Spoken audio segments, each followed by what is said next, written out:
Looking for a fun way to win up to 25 times your money this football season? Test your skills on Prize Picks, the most exciting way to play daily fantasy sports. Just select 2 or more players, pick more or less on their projection for a wide variety of statistics, and place your entry.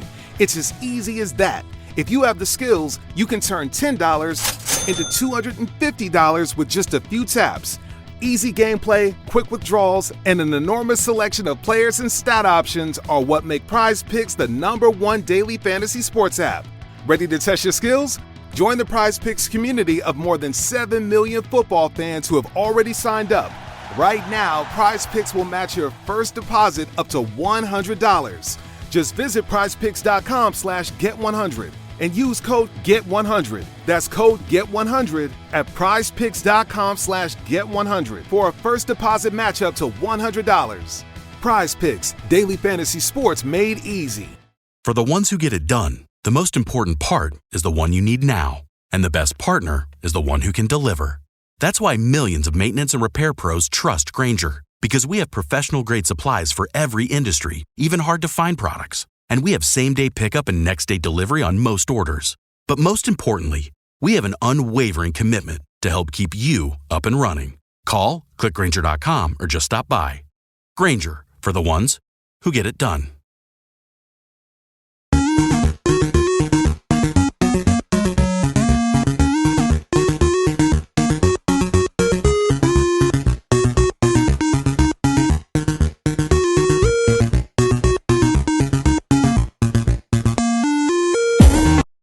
Hey guys, welcome to episode 24 of Three Terrible Gamers. I'm here with Colin as always. Hey guys. And we have a lot to talk about today. Our notes are packed plumb full, so we'll go ahead and jump into it. So we'll hopefully get it all in for you today. So Fire Emblem Engage released this week, and then Forspoken also released, but their ratings both came out. What's your opinion on that? And the ratings are completely different as well. One was rated extremely high, one was rated extremely low.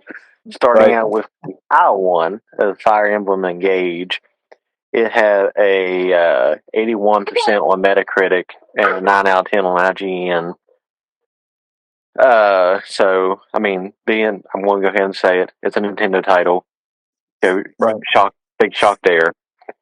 Now, to the competitor, I guess, this week is Forspoken, and they got released on PS5 and the PC, I believe. Yes, yeah. And it got a 6 out of 10 on Steam, a 66 on Metacritic, and a 6 out of 10 on IGN. So, 2 completely different games. I mean, so Forspoken being a, trying to think, action-based RPG. So, I mean, it's run-of-the-mill. It's a pretty common style game. Like I said, personally, haven't played it. Personally, won't play it because I don't got a PS5 or a PC. Right. So, I mean, it just seems like a run-of-the-mill. What little research I was doing on it just seems like your typical cliche run-of-the-mill action RPG. While Fire Emblem Engage is a turn-based RPG, but obviously, being Nintendo and being a series that hasn't released a game since the Wii U era, I believe. I believe so. Three Houses was the last one, I believe. So, I mean, it's been a hot minute since they got a game, so I'm sure the Fire Emblem community is very excited over this one. Yeah, so I kind of expected the reviews to go this way because even coming into it, Forspoken, even the trailers, people were saying that it didn't look like it was, the frame rate was very good or the gameplay looked very good. And so, yeah, Fire Emblem Engage, though, 81, as you said, 68 positive, 15 mixed, and 0 negative. Like I said, it's a Nintendo title. Nintendo gets the job done typically with their first party titles. So typically you don't have to worry too much about Nintendo, but Sony, usually you don't have to worry about them either with their God of Wars and other games, but even Gran Turismo first party kind of struggled a couple months ago, so maybe Sony's just going all in on God of War. I don't know, but Forspoken, It was a 66 on Metacritic for the PS5. I haven't got the rating. I didn't see the rating on the PC on Metacritic, but 26 positive, 49 mixed, and 6 negative. Like I said, a lot of people were just talking about the frame rate, and a frame rate drop on a next gen console is not a good thing to see. I mean, you kind of expect it on the Nintendo Switch because it is an aging console that has an older chip in it. But a next gen console with frame drops and bad visuals, that's something you don't really want to see for especially a first party title for Sony. So definitely a little sloppy on the development on that. And a lot of people were saying that it would have been even better if they would have like progressed you through the game instead of like you learn one move or one power first, and then typical games you level up and get another one or whatever. But it says that most of the time, like most of the stuff you have immediately with that bracelet or whatever. So um, it's kind of weird to see, but yeah, completely different ends of the scale there. Yeah, definitely.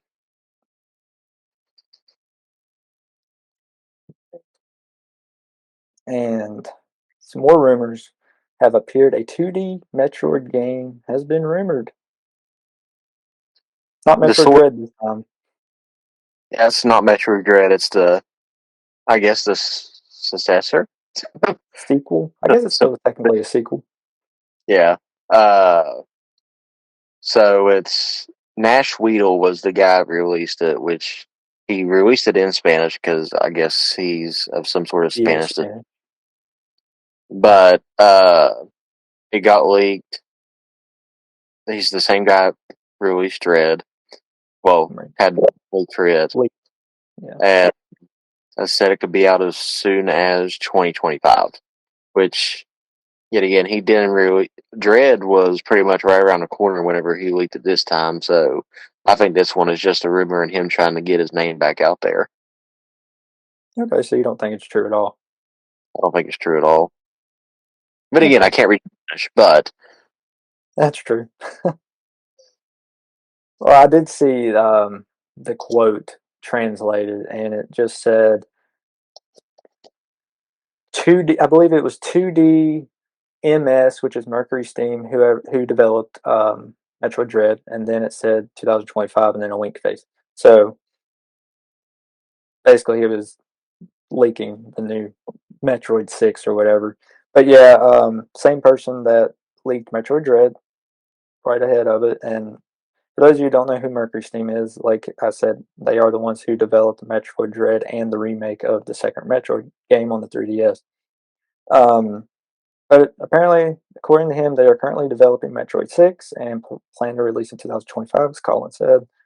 Um, I'm going to go against Colin here. I will say it is true because I believe Nintendo, I mean, it went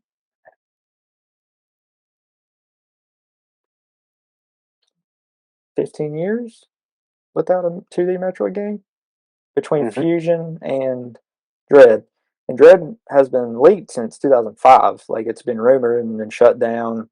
I mean, they had a name back in 2005 for it. So it took them 15 years, and Dread sold really well on the Switch, the best selling Metroid game of all time, of course, because it's on the Switch and there's millions of units out there, hundreds of millions. But I think Nintendo has found something like, hey, Metroid can sell because before Metroid never really sold that well anywhere, but it sold the most in the U.S. out of anywhere in the past. But it sold pretty good everywhere. So I think they found Mercury Steam is their golden boy for the 2D Metroid game. So I think it is true they will release Metroid 6, and I do believe. Don't quote me on this, but this is just my opinion. I believe it's going to be that cross generation title between the Switch and the Switch's successor. I believe that's what that game will be. Okay. Um, Well, yeah, that's just my opinion. I don't have any solid proof, like I said, but that is my opinion. It will be the cross generation game between the two Switches. But speaking of Metroid, while we're on the topic, Metroid Prime 4 I believe it was today or yesterday, made 4 years since we've heard anything about Metroid Prime 4. 4 years ago, today or yesterday, was when Nintendo announced in a direct that they dropped everything and started from the ground up with Retro Studio after Nintendo and Bandai and Namco tried developing it, but it wasn't going real well, so they called in Retro Studios, who made the first three Metroid Prime games. So haven't heard anything since for 4 years, but I do think that we will hear something in a direct this year about Metroid Prime 4, some kind of update. Do you think we might get something like that? I know it's not in your notes because I didn't ask you, but what's your opinion? I mean, anything's up in the air at this point because, I mean, it's been a hot minute since Metroid 3. Well, I guess Prime 3, I should say, because Metroid 3 came out a while ago. On the Wii. Yeah. But it's, like I said, it's definitely possible. It's, like you said, it's been 4 years, so it's been a hot minute since they done it. But Nintendo being Nintendo, it seems like when it's not a Metroid title, it takes about that 4 to 7 year mark for them to release a new game for a series that's not Mario. Right, and game development takes a lot of time than it used to, obviously, because of better graphics, bigger files. So 4 years, it's probably about done.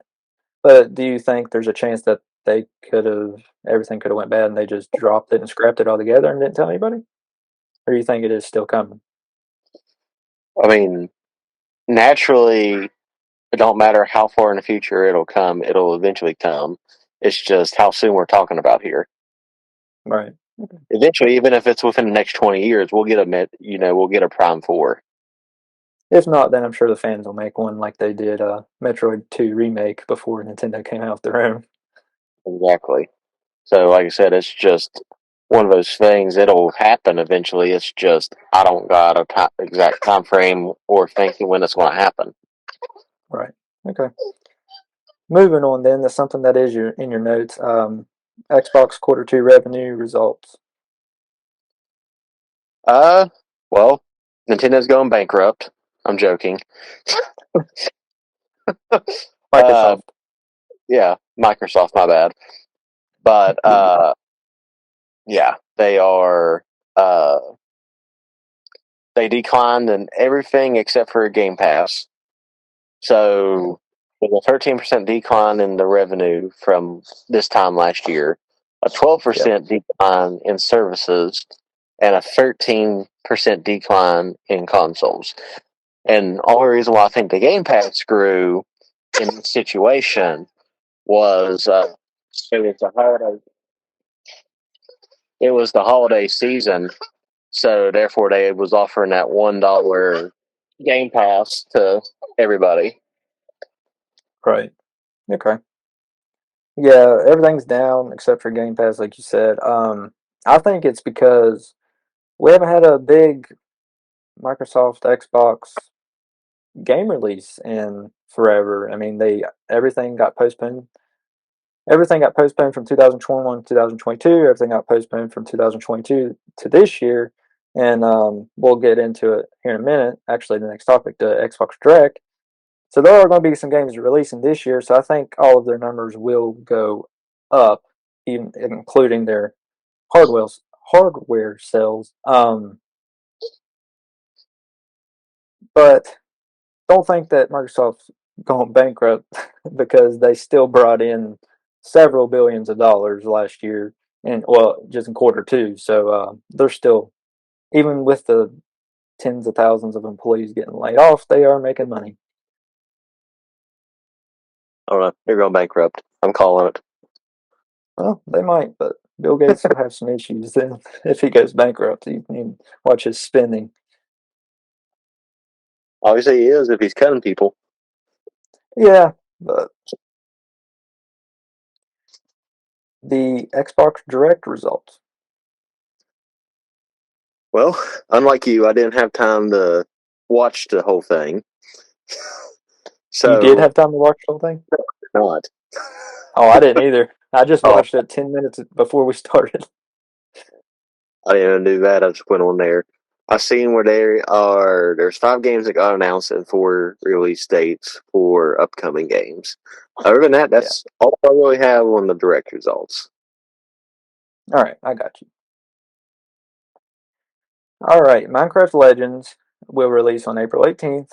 Kind of looks like Minecraft Dungeons and it's kind of a tower defense game. From what it looks like, I mean, I'm not a fan of Minecraft. I've never been, but it might be a cool idea, I guess. Minecraft Dungeons was kind of weird, but a tower defense, I like tower defense games. Isn't that Dungeons kind of like a Tall Tale type situation? Yeah, kind of. It's weird. A lot of people liked it, but like I said, I'm not a big Minecraft guy, but I'm sure a lot of people are excited for this game because there's several Minecraft fanatics out there. I believe Colby, he liked Minecraft real well, didn't he? Yeah. Yeah, and Summer and Cole and my little brother, all of them, both of my little brothers, I guess, they all played Minecraft in the past and they loved it. But Forza Motorsport 8 will release, they just said sometime in 2023, so I'm leaning more towards second half of 2023. Could 8 be or first 9? half, I'm leaning. What? 8 or I 9? believe Because it's 8, is it not? last week we said 9. Well, 8 or 9, I'm not sure. I'm pretty sure it's 8, but one of them. The newest Forza Motorsport will come out, I believe, second half of 2023. Not the motorcycles, but the actual cars. Yeah, cars. They're saying they're making this one more realistic. The cars are kind of get beat up and smashed, and then as they get beat up and smashed, it'll make it harder to drive. Like you'll be able to feel it like leaning towards one way or something. You know, pretty cool. I mean, make it. I mean, So I guess they'll be using the rewind button a whole lot more.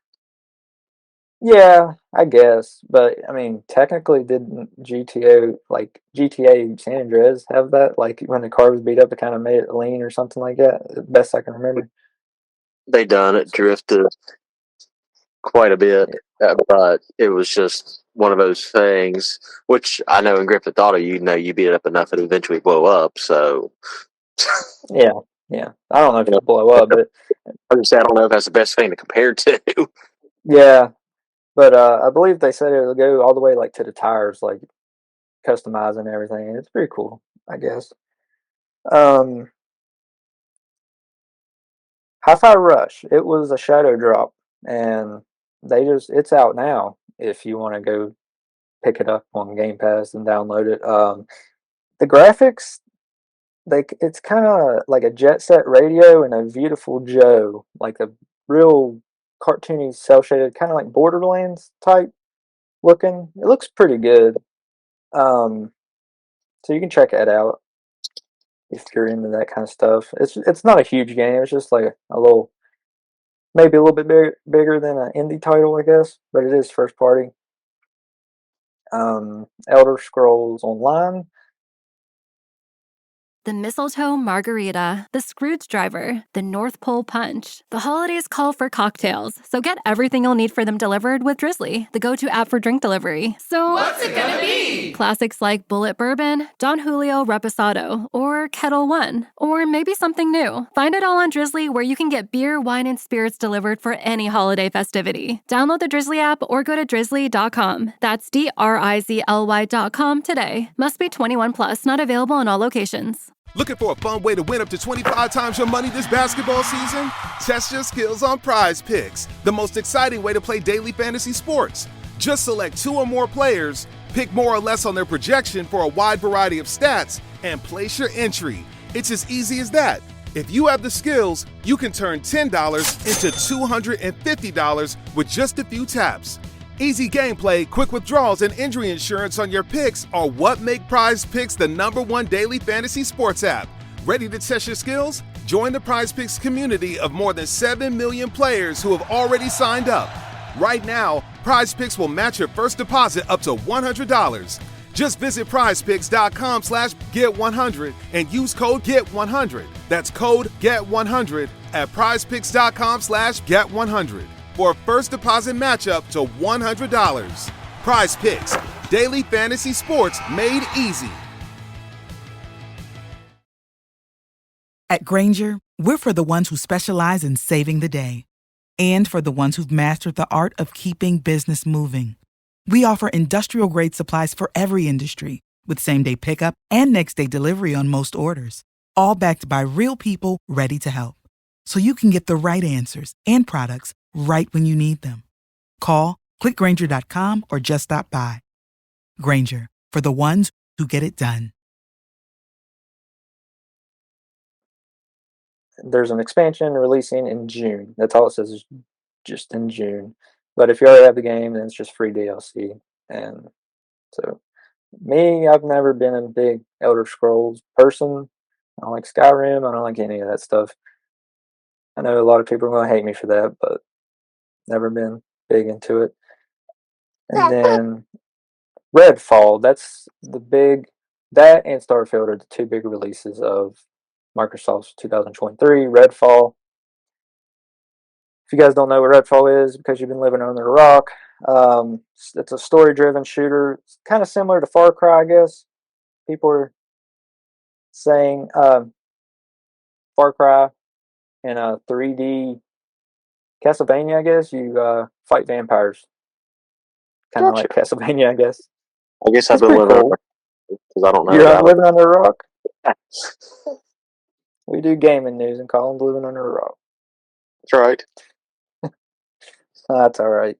But it's releasing May 2nd. Definitely one worth getting Game Pass for. I'm sure might look into the family subscription with Colin on that one, like we do the Switch. Maybe we can play Redfall together, kill some vampires.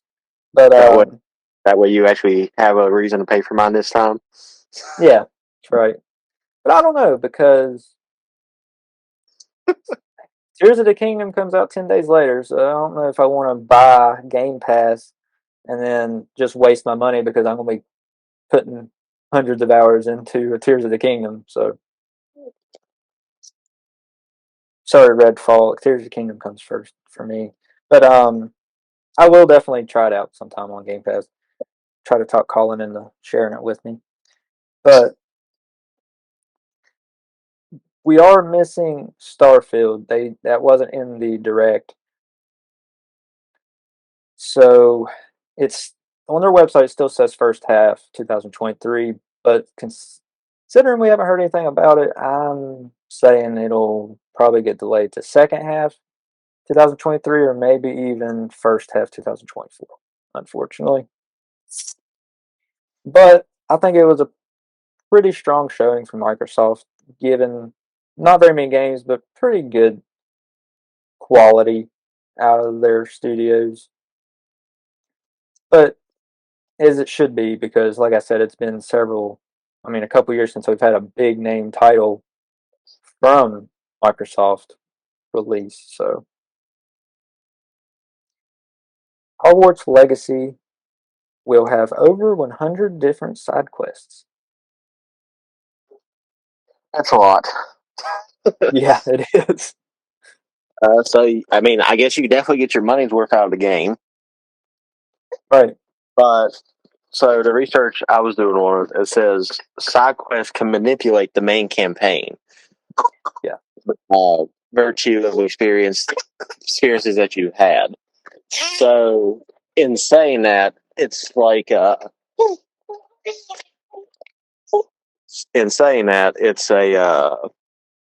so whatever you choose to do in the side quests will affect how your campaign will play out.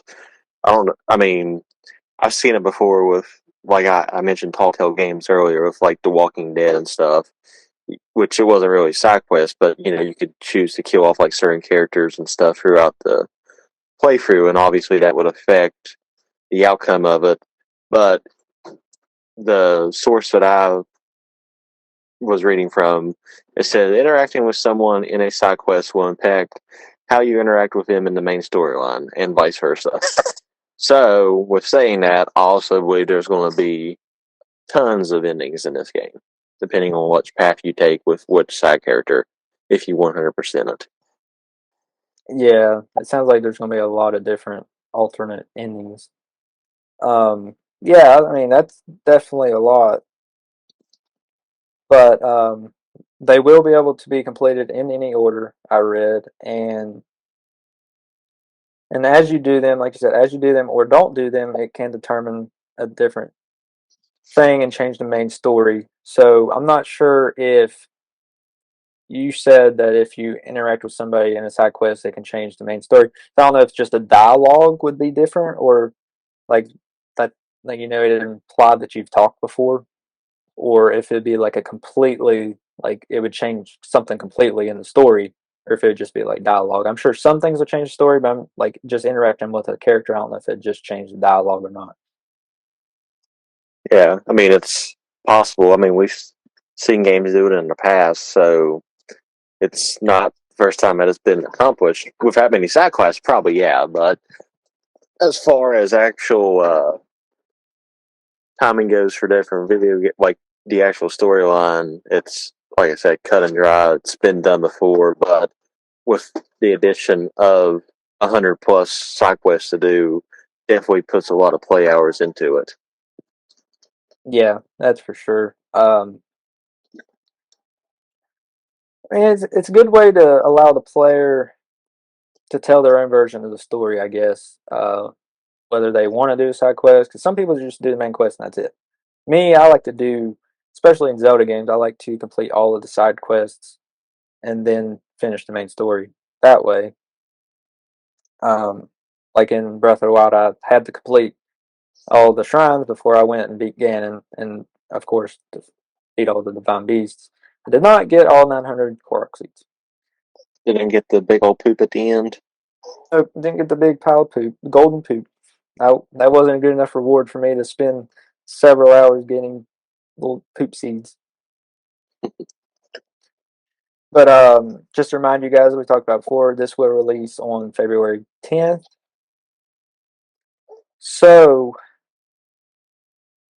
I mean, it's looking like a really good game. I definitely want to try it out sometime. I've always been a big Harry Potter fan, though, and I know there's a lot of you Harry Potter fans out there. But it looks pretty cool. I'll probably pick it up on the Switch, to be honest, because most games that are cross platform, I go with Switch just because it's easier for me to play in handheld if need be, and I can take it places. So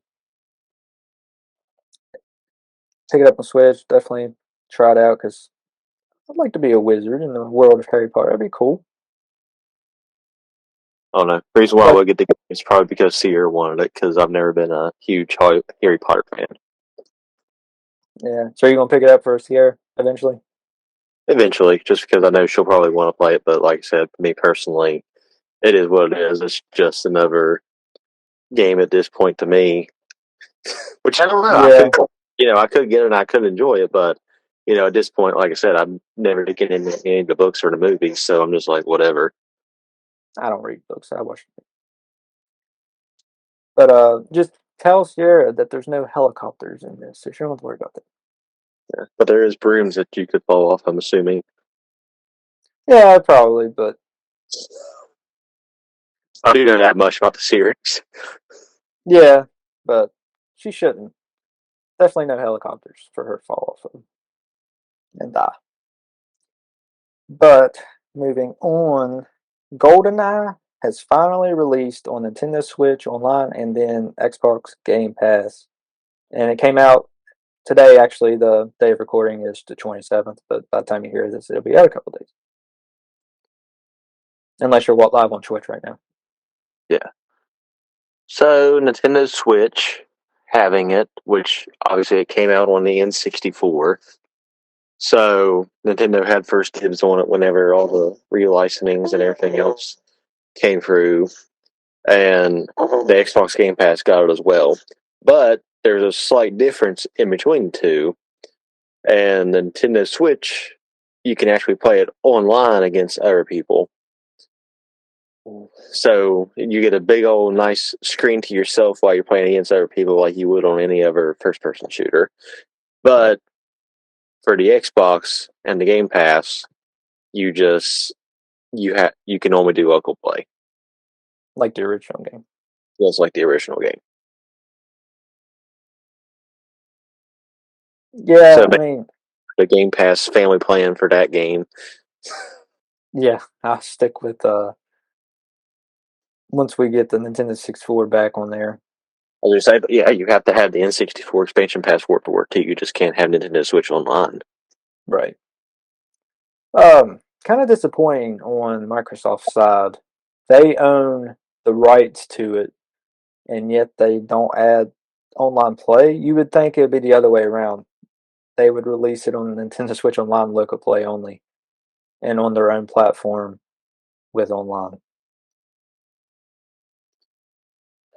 You would think, but I don't know if that's their thing for trying to turn people to Nintendo in their slight little partnership, or I mean, see how their Q3, uh, their quarter free goes whenever it hits from this game releasing or not. Well, I mean, Yeah, obviously, but still. right. I mean, I know a lot of people were excited for this to release because I mean, there's a lot of GoldenEye 007 fans out there. Um, I even played it back in the day for the 64. No, I mean, I wasn't a hardcore gamer because I was young. I was, I mean, I didn't play it when it came out, obviously, but before the GameCube, I played it. So I was 2 or 3, and I remember it, and it was a good game, I guess. But a lot of people that were obviously older than me really enjoyed it more. Um, but I don't think people realize how much this shows the bond between Microsoft and Nintendo because this is a big IP for Microsoft, and the fact that they're willing to share it with Nintendo and they don't have to, that shows a lot for their relationship and their partnership. So I think, like you said, this was Microsoft's gift to Nintendo because it was theirs first. Mm-hmm. Technically, it was Nintendo's first, so it's just showing their love and appreciation for Nintendo. Like, here, you can have the better version. So whether that's true or not, I don't know. But that seems like that's what it is to me. And if that's the case, then good for Microsoft on their part. And Microsoft seems like a really good company, friendly company to Nintendo. And they would be friendly to Sony too if Sony wasn't so mean back to them. I was going to say Sony pretty much started way back in the day with Nintendo, so they've pretty much Yeah. been on their boat since. But yeah, this is a relationship that Sony and Nintendo could have had for the past 30 years. Oh, yeah. And imagine the cross generation. I mean, if they would have had a good relationship all these years, could you imagine maybe a Zelda or Mario on Sony's platforms? I mean, it's kind of hard to think, but maybe. Oh yeah, I mean it's definitely possible. And then, shoot, if that was the case, I figured if that was the changing point in history, I would predict that there would be cross-platform gaming across all consoles at this point. I Like, think so. But I don't. I think if that relationship would have worked out, Microsoft definitely wouldn't be as popular with their Xbox as they are. oh no, definitely not. And who knows? They may after the first one, they may have just failed and gave up, and there'd only be the two top dogs, Nintendo and Sony. So who knows how history would have went if the partnership would have worked out. Yeah, because very well that could have. I mean, the Xbox, Microsoft could have easily been the Stadia now. Yeah, exactly. But like I said, I'm really hoping, I've said this before, I'm really hoping that this relationship leads to Game Pass or xCloud on the Switch. That would be really, really cool to be able to play your Xbox games on your Switch. But who knows? But definitely good to see their relationship growing. All right, last topic of the day, Dead Space Remake rating. Well, it got a 9 out of 10 on IGN, an 89 on Metacritic, and a 90 on Metacritic. And this is compared to the same game, but the original release. And IGN and Metacritic was the exact same whenever it got released back in 2013. The only extra one there was back then was the PC Gamer critic score, and it was an 84 on the original. Yeah. So obviously, still a good game. It's just an updated version of that game. Better Right. graphics, but better frame rates. Still scary. Yeah. Yeah. Like you said, the original got an 89 on the Xbox 360 back in the day in 2008, a long time ago. I remember when the game first came out. Yeah. I just Huh? rolled. I don't know where I got 2013 at. I just rolled with it. I might have been thinking of a second one. I think it came out then. Second or third one. Yeah. Anyway, oh wait, long time ago. But yeah, an 89. This one also has an 89 with 57 positive, 1 mixed, and 0 negative. I mean, it could change as more people get their hands on it, but I would say it's probably, if it does drop or raise, it'll just be by 1 or 2 points. I'd say it's probably going to stay around where it is. And the only mix so far was just somebody saying that they didn't think it was quite classic enough to get a remake. So that's not really a knock on the game. It's just their opinion that it shouldn't have got a remake. So I didn't really count that much. Been too soon, basically. Yeah, basically what they were saying. Um, I mean, I think 15 years is fair. yeah, I mean, on the 360, maybe they didn't have awful graphics, but you go back and play it now, kind of rough. Well, you're going side by side, it's a whole different ballgame. Oh yeah, yeah. Um, did you play Dead Space? I played it a little bit, yeah. I never did really get into it. I mean, I'm into horror everything, so it suits my fancy for the adrenaline pumping through my veins with it. But like I said, I just never really did get into the style of play for it, though. Right, and it was Games of Gold a while ago when they were still releasing good games with Games of Gold. Yeah, Um, I believe the first two were Games with Gold. I don't know if the third one ever did or not.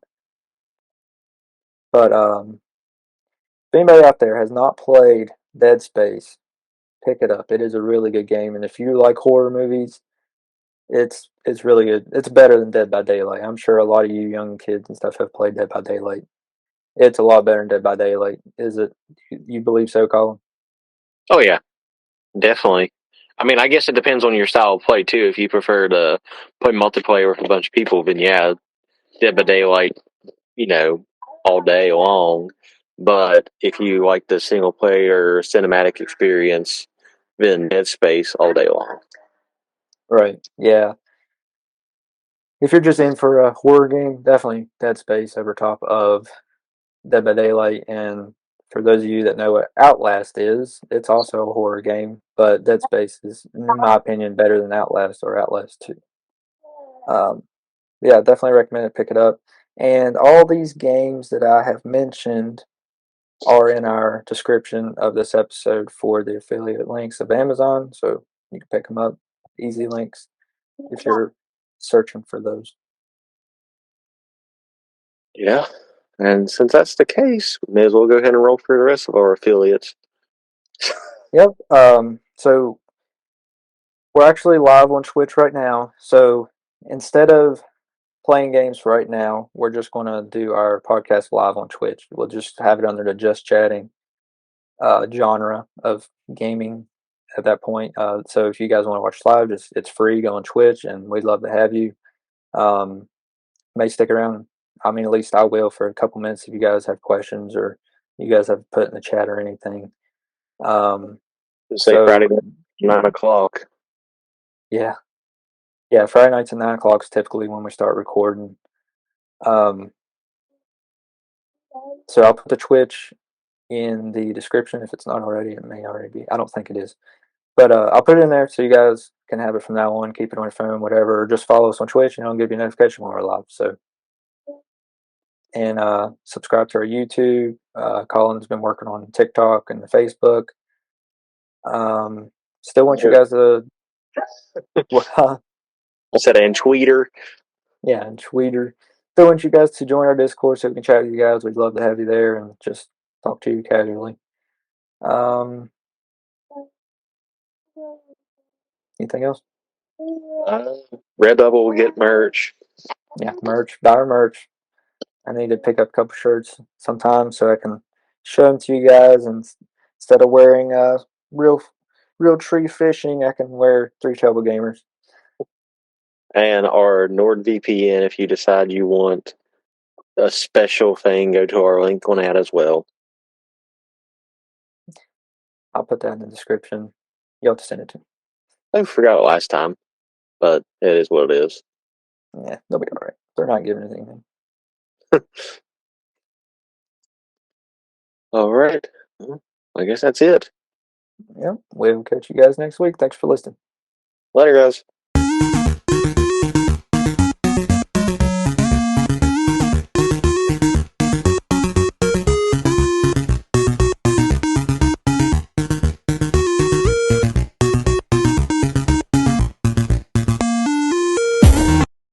A lifetime of hard work, children laughing in the kitchen, family photos on a restaurant wall, a legacy that lives on.